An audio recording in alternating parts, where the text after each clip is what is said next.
네, 급여 여러분 안녕하십니까? 오늘은 목요일입니다. 오늘 그래서 잭슨 홀 너는 무엇이냐? 거기에 대해서 제가 펀더멘탈 설명, 기초적인 설명을 먼저 드리고 수업을 진행하고자 합니다.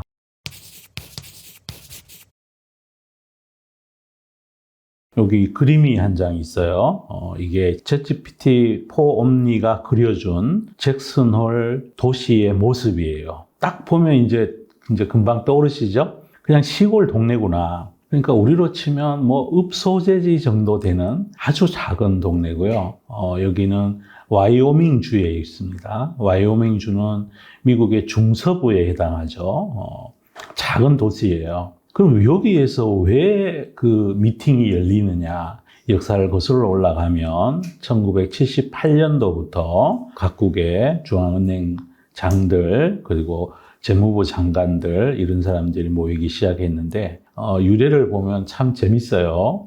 여기 원래 미팅이 그 캔자스 시티 연준 은행이 그 은행 중에 중서부를 관장하는 은행이 캔자스 시티 연방준비은행이에요. 그 은행이 여기에서 해마다 그 78년 이전에도 행사를 개최했는데 무슨 행사였냐면 농업 정책 관련된 그런 포럼 같은 걸 개최를 했어요. 근데 인기가 없어요. 인기가 없으니까 생각을 바꾼 거죠. 바꿔서 그 당시에 미 연준의 의장이 폴 볼커였어요. 이분이 낚시를 그렇게 좋아하는 사람이래요. 그래서 이 사람을 어떻게든지 꼬시려고 낚시터 유명한 그 계곡 거기를 찾아서 찾은 곳이 이 잭슨 홀이에요. 우리로 치면 어떤 이벤트를 하는데 기빈을 많이 모셔야 되는데 그 기빈이 취미가 낚시라는 거예요. 그래서 그때부터 1978년도부터 폴 볼커가 참여하면서 이제 전 세계적인 중앙은행장 재무부 장관 이 모임이 됐어요. 전 세계 다 오느냐? 안 와요. 서구권들만 와요. 중국도 가끔 초대되기는 하는데 드문 일이고 러시아는 한 번도 초대된 적이 없고 EU, 그 다음에 일본, 그 다음에 미국, 그럼 우리나라도 당연히 참석해요. 그러니까 서구권, 서방권역에 있는 다보스 포럼 같은 금융에 관련된 다보스 포럼이다. 올림피아드다. 이렇게 표현해야 될 것 같고 원래는 참가자 숫자가 한 120명 정도 된다 그러고요. 각국의 중앙은행장, 서방권의, 그 다음에 이제 재무부 장관, 그 다음에 경제학자들, 이런 사람들이에요. 원래 주제는, 통화정책이 어떻게 잘 이전되는가, 그걸 연구하는 게 원래 그 주제로 선정되어 있고요. 지금까지 몇 년 동안은 인플레가 극심했던 그 시절 동안은 인플레 진정이 이 회의의 주된 토의 의제였고 원래는 토의 의제가 통화정책이 거시경제에 미치는 영향 이런 걸 토의 주제로 삼았어요. 그러니 이제 인플레가 한층 진정됐다는 걸 알 수가 있겠죠. 그죠? 그리고 여기는 굉장히 중요한 의사결정들을 많이 내려요. 서방권역에 있는 주된 그 통화정책을 담당하는 관료들, 은행장들이 참석하기 때문에 1년 동안의 통화정책 방향이 이제 논의가 될 걸로 보여지고요. 원래는 지금 사실은 각국의 중앙은행들의 존립 목표는 인플레 억제잖아요. 그죠? 인플레가 이번 최근에 발표된 CPI가 2.9%로 나타났기 때문에 2%대를 향한 인플레 진정 목표는 달성되어 가고 있는 터라 원래 아마 이 회의가 끝나고 나면 우리가 이제부터는 통화정책을 통해서 인플레는 좀 잡혔으니 경기 부양이나 고용을 더 이상 악화시키지 않는 그런 뉘앙스의 발표문이 나올 걸로 저는 생각을 하고 있어요. 이런 것들이 왜 중요하냐 하면 모르면 가감해지고 엉터리 된 전망을 많이 갖게 되잖아요. 그래서 뭐든지 경물치지라 그러죠. 가까이 다가가서 깊게 다 연구해서 제대로 알고 그거를 입에 올려서 얘기해야 된다는 그런 생각에서 잭슨 홀 미팅의 근원부터 위치, 주최 은행은 미 연준이 하는 게 아니라 캔자스 시티 중앙은행이 한다는 거를 또 우리 알고 있으면 상식적으로 도움이 되겠죠, 그죠?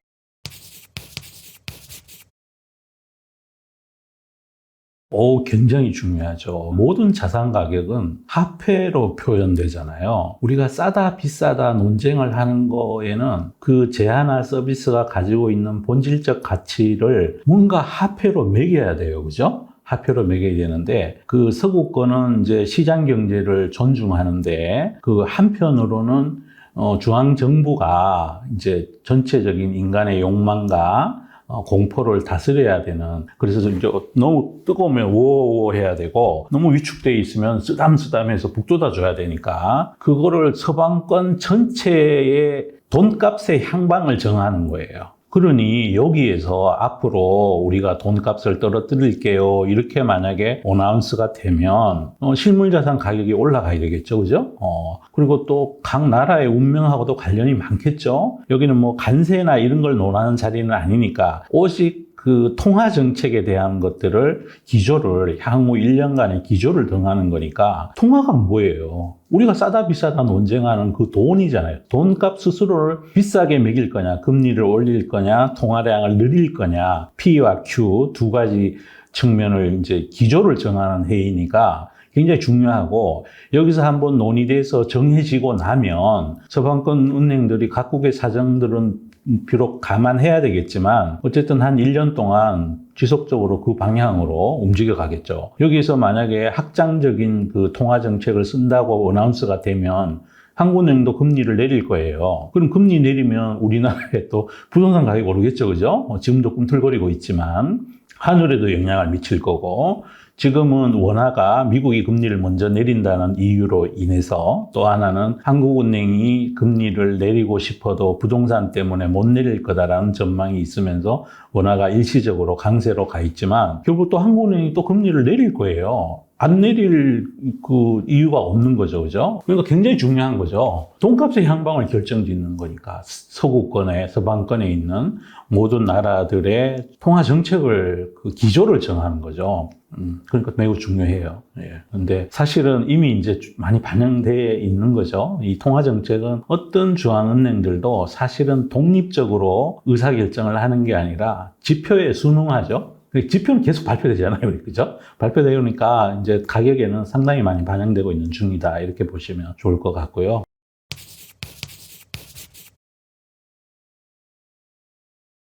서두에 말씀드렸지만 작년까지 잭슨홀 미팅의 주제는 인플레 억제였어요. 아주 명시적으로 인플레 억제인데, 원래 주제는 달라졌다고 제가 말씀드렸잖아요. 통화 정책이 거시경제에 미치는 영향, 이런 톤의 주제를 가지고 있어요. 그래서 올해부터는, 원래 내일 발표될 아마 기조는, 우리가 뭐 매파 비둘기파 그러잖아요. 약간 비둘기파일 가능성이 커요. 그래서 이제 돈값이 일방적으로 꾸준히 많이 올랐고, 2021년 이래 올랐던 돈값이 피크를 치고 내려갈지 안 내려갈지는 모르겠으나 일단 더 올라가지 않을 거는 확실하고, 향후 지표 발표에 따라 가지고 미 연준이 금리를 연말까지 100bp 정도 내릴 가능성이 커요. 그러면 이제 전체 자산시장에 온기가 돌겠죠. 원래 주제는 인플레가 아니에요. 인플레 억제가 아니라는 것 그 자체가 아주 큰 시사점인 거죠, 그죠?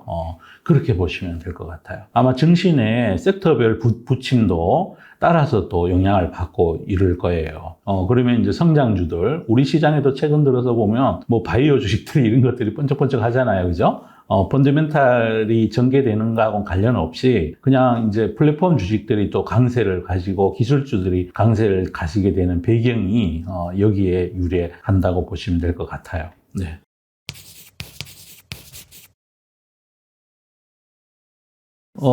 미국이 먼저 선제적으로 인하를 할 거니까 항상 미국이 먼저 하죠, 그죠? 미국이 금리 인하를 하지 않는데 다른 나라에서, 이머징 국가에서 그 금리 인하를 할 수가 없어요. 왜냐하면 외환시장이 요동을 치기 때문이죠. 그래서 미국이 먼저 인하를 하고 시간차를 두고 한국이 인하를 할 텐데, 그 구간 동안에 한국은행의 스탠스에 따라서 우리도 금리를 따라 내릴게요 그러면 지금 조정받았던 달러원 환율이 또 원래 레인지로 올라갈 것 같고요. 그렇지 않고 한국은행은 또 여전히 우리는 집값을 잡아야 되기 때문에 금리 인하 안 할 거야 이러면 지금 1335원대 환율인데 뭐 일시적으로 1,300원 초반까지도 열어둬야 된다는 생각을 갖고 있고요. 그런데 지속적으로 강해지지는 않을 거예요. 왜냐하면 환율이 내려가면 우리나라 경쟁력이 줄어들기 때문이에요.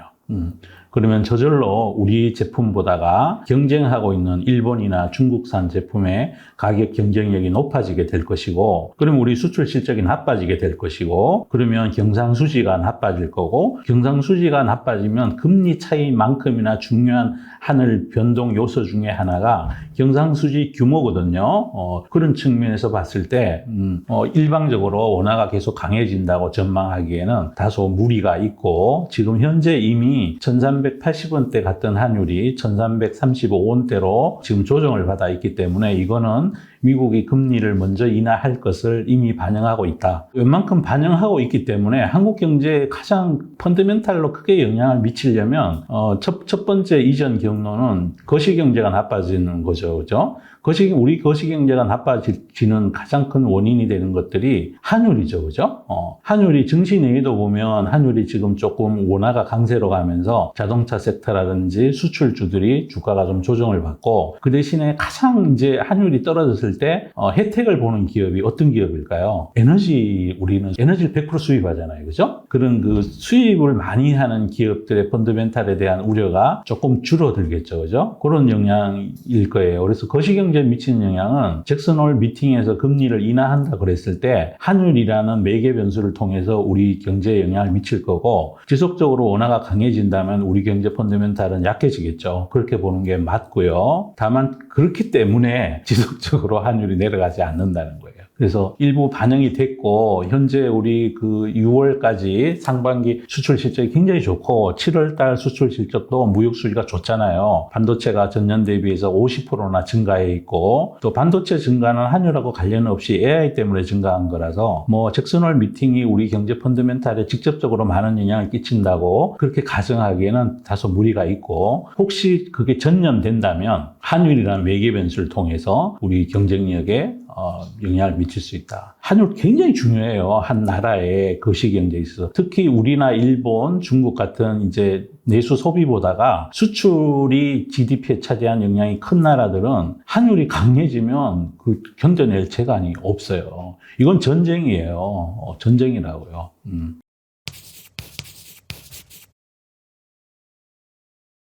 통화 정책이 그 완화적이고 좀 이렇게 비둘기파로 변하게 되면 기술주들이 조금 PER 높은 주식들이 조금 아웃퍼폼하는 경향을 보이죠. 일시적으로. 근데 장기적으로는 어쨌든 우리가 투자하고 있는 게 주식이니까, 어떤 기업의 출자 지분이니까 일시적으로 그런 현상을 보이다가 기업 이익에 따라 또 부러지고 또 계속 가는 기업 가고 그럴 거예요. 금리가 떨어지게 되면 성장 기업들에 있어서 DCF 밸류에이션을 했을 때 할인값이 줄어드니까 당연히 현재 목표 가격가 올라가야 된다는 현상 때문이거든요. 근데 그거보다 더 중요한 게 기업 이익이죠. 기업 이익이어서 이럴 때일수록 오히려 역발상으로 이익이 멀쩡하게 잘 나고 있는데 불구하고 시장 그림이 금리나 테마주 이런 것들이 움직인다고 해서 환율 강세가 됐으니까, 원화 강세니까 그쪽으로 움직인다 해서 그쪽으로 움직이기보다 이럴 때일수록 오히려 역발상으로 펀더멘탈을 추종하시는 분들은 조정받고 있는 그런 쪽을 매수하는 게 결과적으로 저는 나을 거라고 생각해요. 시장 보이는 대로 다 따라다니면요, 남는 거 하나도 없어요.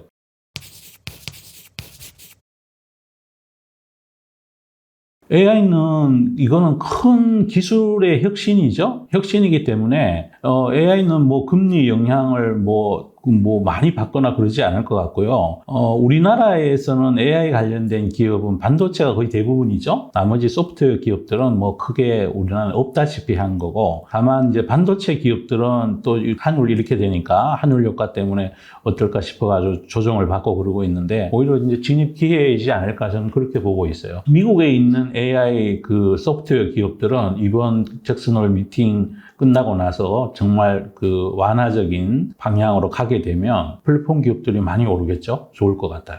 그거는 경쟁력도 더 추가되면서 자본적 지출 늘어난 거에 대한 시장의 오해 이런 것들도 아마 극복하면서 아웃퍼폼의 정도가 더 세지지 않을까 싶어요.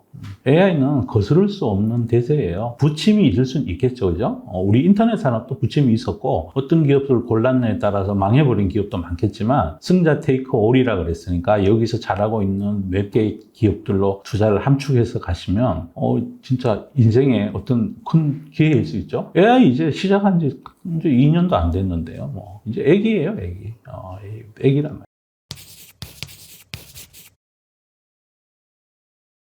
한국 주식일 경우에 이제 그런 논쟁들을 하고 그러는데, 에이, 주가는 기업 실적이 결정하는데요. 위기는 무슨, 아닙니다. 아니고, 다만 우리나라에 지금 연말까지 가는 동안에 이벤트가 하나 있죠. 그죠? 금투세. 그 금투세가 만약에 이제 강행 처리돼서 부과가 되게 되면 한국 시장에서 자금이 많이 빠져서 미국 시장으로 많이 옮겨갈 가능성이 커요. 그래서 최근 고객 예탁금도 안 늘고 있죠. 안 늘고 있고 또 해외 그 자산들 비중은 자꾸 늘어나고 있어요. 우리가 글로벌에서 대외 순자산이 많은 나라 순위로 5위까지 올라와 있어요. 1등이 일본이고요. 3조 얼마 달러예요. 그러니까 3조 달러면 엔비디아 시총보다 좀 많은 거죠. 일본 국민들 전체가 일본의 연금까지 포함해서 미국의 애플 시가총액만큼은 미국 자산을 갖고 있는 거예요. 부동산 빼고 주식시장에만. 근데 우리나라는 거기에 비하면 지금 5분의 1도 안 되니까 더 이제 그쪽으로 저는 장기적으로 그쪽으로 자산 배분하는 게 어떤 투자자이든 국민이든 국가든 더 이 그 안정성을 높이는 거라고 생각하고 있는 중이에요. 그리고 뭐 원달러 환율 가지고 이런저런 논쟁들이 있는데 아니 뭐 1380원 하다가 1330원 50원 되면 뭐 비율로 따지면 몇 분 안 되잖아요. 그죠? 좋은 주식 사서 많이 올라가면 그게 더 낫고, 우리 환율은 기초적으로 강해지지 않아요. 환율이 강해지면 저절로 이제 작동을 해요. 우리 수출 나라니까. 만약에 내수 나라면 얘기가 틀려요. 이 기능이 저절로 이렇게 조정되는 기능이 작동을 안 하는데, 환율이 떨어지면 우리 수출이 안 돼요. 그럼 경상수지가 나빠질 거고, 그러면 환율은 상승 요인을 갖게 되고요. 또 환율이 지금 원화가 강해졌으니까 이럴 때가 또 해외 투자하기 좋은 시점이죠. 그렇게 보시면 맞을 것 같아요.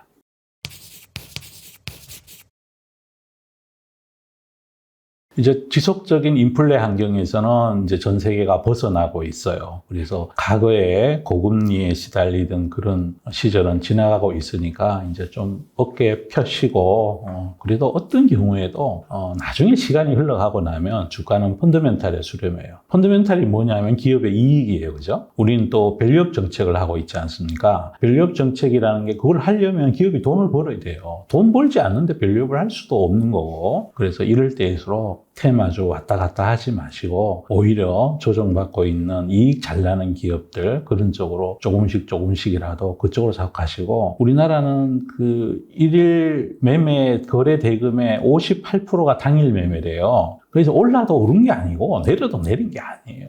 특히 취약한 수급 구조 때문에 뭐 또 유수달이 왔다 갔다 해가지고 만들어진 그런 주가의 궤적들은 나중에 지나고 보면 기업 펀더멘탈과 다른 건 원래로 다 회복되고 혹은 또 원래 자리로 다 돌아가요. 그래서 그러니까 오르면 팔아야 될 주식이 있고 내리면 사야 될 주식이 있잖아요. 그죠? 그 차이가 커요. 오르면 팔아야 될 주식은 불안한 주식이죠. 펀더멘탈이 검증되지 않는 그런 기업은 시장에서 오인해서 많이 올라가고 나면 오르면 오를 때마다 비중을 줄여야 될 주식들이 있고, 또 반대로 펀더멘탈이 좋은데도 시장이 오해해서 자꾸 주식을 팔면 그거는 마음이 편안하죠. 내리면 내릴 때마다 사면 되니까. 그렇게 생각하고 이 시기를 또 겪어 가시면 될 것 같아요. 매일매일이 전쟁터죠.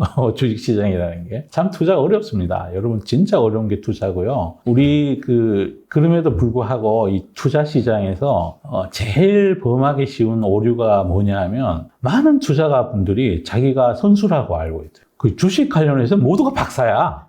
모두가 박사예요. 여러분 박사 아닙니다. 정말 죄송한 말씀이지만 박사 아니에요. 그렇게 왜 생각하냐 하면 지나간 궤적을 보면 너무 쉽거든. 저때 사가지고 요때 팔았으면. 그런데 오늘 현재가 기준으로는 결정이 무지 어려워요. 현재가 기준으로는 거기에 비열한 시장과 도마뱀의 책에 있는 것처럼 거기에는 인간의 그 탐욕과 공포가 서려 있어서 그래요. 그렇게 하시면 될 것 같아요. 작은 도시에서 전 세계의 통화 정책의 운명을 결정짓는 그런 회의가 열려요. 통화 인플레 보다가 거시경제를 걱정하는 쪽으로 톤이 조금 달라져 있을 거다라고 조심스럽게 예측해 봅니다. 감사합니다.